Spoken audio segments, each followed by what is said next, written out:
संजय जी। राधे राधे। राधे राधे महाराज जी।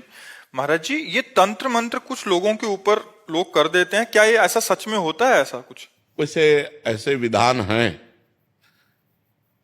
जो तांत्रिक हैं, जो मंत्रों के ज्ञाता हैं, इसमें मारण है, वशीकरण है, उच्चाटन है, ये इसके विधान हैं।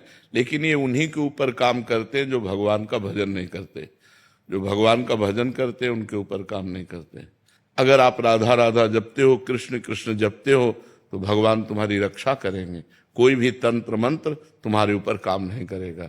एक तांत्रिक था, तो वो शालिग्राम भगवान को चुटकियों से नचाता था ऐसे, और भक्त का नाटक करता था। तो भक्त लोग बड़े, जो देखने वाले, यार भगवान इसके बस में है, जैसा चाहता वैसा नचाता है। तो एक भजनानंदी संत थे, उनके पास कई लोग भजन करते, तो उन्होंने आकर बताया कि वो ऐसा बोले, भक्त कभी ऐसा कर ही नहीं सकता। भक्त भगवान को प्रदर्शन थोड़ी करेगा, वो तो आराधना की वस्तु है। तो फिर उन्होंने कहा, महाराज ये तो बड़ा गलत हो रहा है, समाज भ्रमित हो रहा है। बोले आपको चलना चाहिए। वो गए और खड़े हो गए, बोले दिखा भाई। वो चुटकी बजावे, कुछ नहीं। जब 100 का सवाव शेर हो जाता है ना, तो फिर कुछ नहीं चलता। और उनके पास भजन था और ये मंत्र का तांत्रिक था। तो इसने जब देखा कि यही बाबा जी आए और इसी कारण हुआ, तो उनसे कहा चले जाओ। तो उनका ये नाटक बंद कर, भोले भाले लोगों को तू ऐसे तंत्र के द्वारा लुभायमान करता है और पैसे इकट्ठा करता है। अब सारे समाज में उसकी बेइज्जती हुई, तो उसने शाम के अनुष्ठान किया मारण का। मारण का प्रयोग किया। वो खप्पर में आग की तरह जलती हुई उन महात्मा की तरफ बढ़ी, लेकिन उनकी डेहरी की परिक्रमा करके बस खड़ी रही। कृत्या भी कहते हैं शास्त्रीय भाषा में, कृत्या, मारण, ऐसे नामों से उच्चारण किया जाता है। तो उन महात्मा ने कहा, मैं कोई दोषी हूं क्या? सब में भगवान वास करते, तू भी भगवत स्वरूप है। उसी के द्वारा प्रकट की हुई कृत्या, उसी को जाकर पटक दिया उल्टी खून की। और जब उन शिष्यों ने कहा, महाराज मर जाएगा, आप कृपा करके चलो, बस राम राम राम राम राम, खत्म कृत्या। सब अंतर ध्यान हो गए। तो उनका बेटा, अब समझ जा। तो कान पकड़ा, उस शिष्य बन गए महात्मा को, ईमानदारी से भजन करने लगे।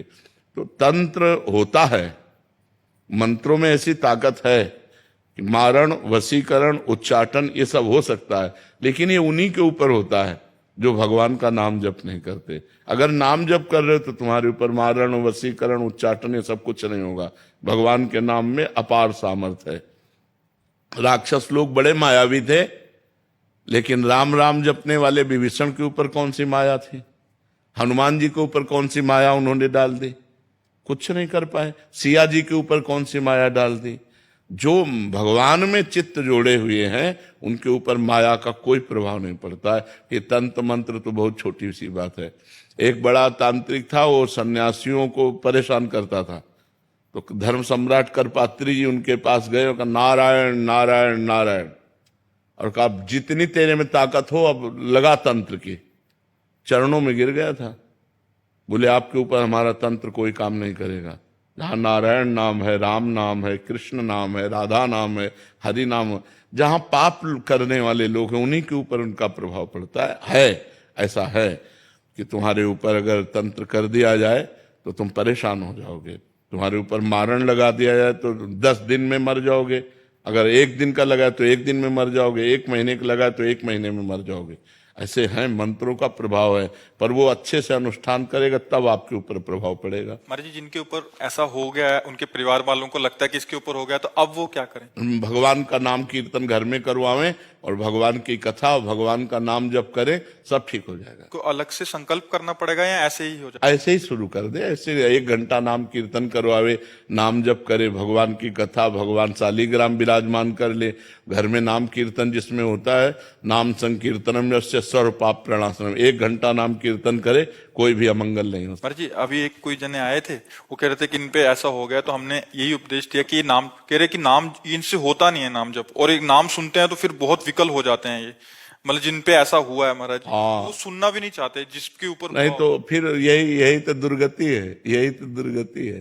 तो मतलब उनको बिठा के ऐसा हाँ, बिठा के जबरदस्ती सुनाना चाहिए, वो निश्चित खत्म क्योंकि हो। उनको कह रहा है कि इनको कष्ट होता है कि जब नाम हाँ, कष्ट होगा, क्योंकि वो मंत्र का प्रभाव है, इसलिए उसके ऊपर है। नहीं तो नाम जप से भूत प्रेत उतर जाए, सब सब सब ठीक हो जाए। नाम जप में बड़ी सामर्थ्य है, बड़ी सामर्थ्य है।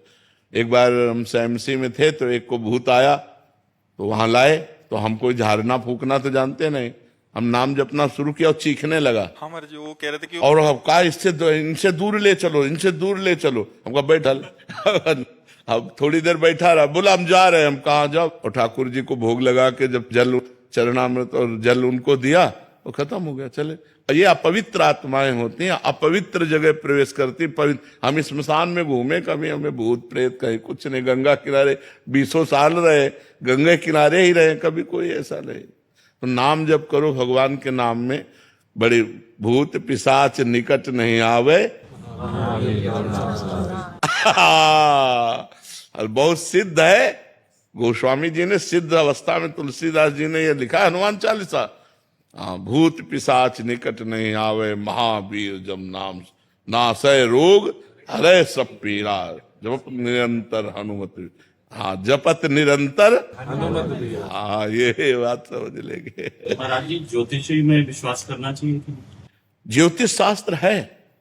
परीक्षित जी जन्म लिए थे तो जन्म से लेकर मृत्यु तक का निकाल दिया था उन्होंने, कि इनको तक्षक सर्प काटेगा, पूरा मृत्यु तक निकाल दिया था। पर ज्योतिष शास्त्र का ज्ञान हो तो ज्योतिष शास्त्र सत्य है, क्योंकि ज्योतिष शास्त्र है, कोई उसमें ऐसा नहीं। पर ज्योतिष शास्त्र का सत्य ज्ञान होना चाहिए। मतलब किसी को गलत उपदेश दे करके और उसको भयावह परिस्थिति में करके अर्थ लेने की वासना ना हो। और ज्योतिष शास्त्र का ज्ञान हो तो सही सटीक जन्म से मरण तक का हिसाब बता देगा। जन्म से मरण तक? हाँ, जन्म तक जिससे मरण तक का हिसाब बता देगा। ज्योतिष शास्त्र सत्य है, इसमें कोई संशय नहीं है। पर ये सिद्ध होना चाहिए, मतलब उसको उसका परिपक्व ज्ञान होना चाहिए। ज्योतिष शास्त्र ऐसे ऐसे विचार करने वाले कि जैसे तुम्हारी भैंस खो गई और वो आपका विचार किए तो आपको बता देंगे कि आपके गांव में दक्षिण कोने में 3 घर के बाद वो बंधी हुई है, बस चले जाओ, उठा खोल लाओ। ऐसा है ज्योतिष ज्ञान। सब मतलब ऐसा नहीं, भगवान ने सब शास्त्रों की रचना की, पर उसका सम्यक ज्ञान होना चाहिए। सम्यक ज्ञान होने से ही उसको जैसे हम किसी शास्त्र के अनुमानता, तुम्हारी जी सिद्धि, जैसे किसी के मन की बात पढ़ लेना, या हाँ, ये भी सिद्धियां हैं, ये भी सिद्धियां। ये स्वतः अंदर आ जाती। हाँ, अगर हम वो मंत्र सिद्ध किए हुए हैं तो आप जो ये, अच्छा आपका ये नाम है, आप अमुक जगह से आ रहे हैं, आप ये सोच कर आ रहे हैं, तो आपके होश उड़ जाएंगे। पर इन सब सिद्धियों को प्राप्त करने वाला भगवान को नहीं प्राप्त कर सकता। इसलिए कभी भगवान को प्राप्त करने वाले में आप कोई सिद्धि नहीं देखेंगे। ये सब शांत एकदम साधारण पुरुष, वो सब रिद्धि सिद्धि पेरे बहुआई, बुद्धि लोभ दिखावे भाई, होए बुद्धि जो परम सयानी, तिंतन चितई न अनहित जानी। वो अनहित कर देंगे, वो भगवत प्राप्ति नहीं होने देंगी। इसीलिए जो सिद्ध संत होते हैं वो भगवान के प्रेम में डूबते हैं, इन सिद्धियों के चक्कर में नहीं पड़ते हैं। ये सिद्धियां तो बहुत छोटे से थोड़े वजन में आ जाती हैं कि आप क्या सोच रहे हैं, आपका क्या नाम है, आप कहाँ से आए हैं, ये बहुत छोटी मोटी बातें हैं, ये कोई बड़ी बात नहीं है। इन सब बातों को तो बहुत क्रॉस करके तब आगे बढ़ा जाता है परमार्थ में।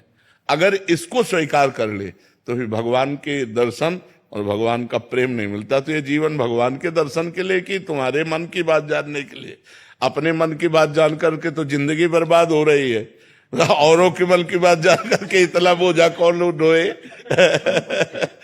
महाराज जी, और भी सिद्धियां होती हैं? बहुत सिद्धियां होती हैं। महाराज जी, आपने बताया था कि जल पे चलना। हाँ, जल को स्तंभित करके चलना, पहाड़ में भी प्रवेश कर जाना, एक ही समय में कई जगह उपस्थित हो जाना, एक ही ये बड़ी सिद्धियां हैं। एक ही समय में कई जगह उपस्थित हो जाना, बहुत दूर की बात सुन लेना, तुम्हारे मन की बात जान लेना, कहाँ कौन सा धन गड़ा है, इन सब बातों को जान लेना। तो है तो सब मायाकृत ही, परमात्मा कृत थोड़ी है। ऐसे किया और रुपए के सिक्के चांदी के गिर रहे हैं, ढेर के ढेर, ये सबने देखे सिद्धियां। ऐसे कर दिया और पूछा तुमसे कि कौन सी सुगंध चाहिए, मान लो आपने कहा केवड़ा, ऐसे कर दिया पूरा वातावरण केवड़ा का, बिना छिड़के। तुरंत दूसरे ने कहा हमको मोगरा, तो मोगरा। ऐसी सिद्धियां बहुत सी हमने देखे संतों की सिद्धियां।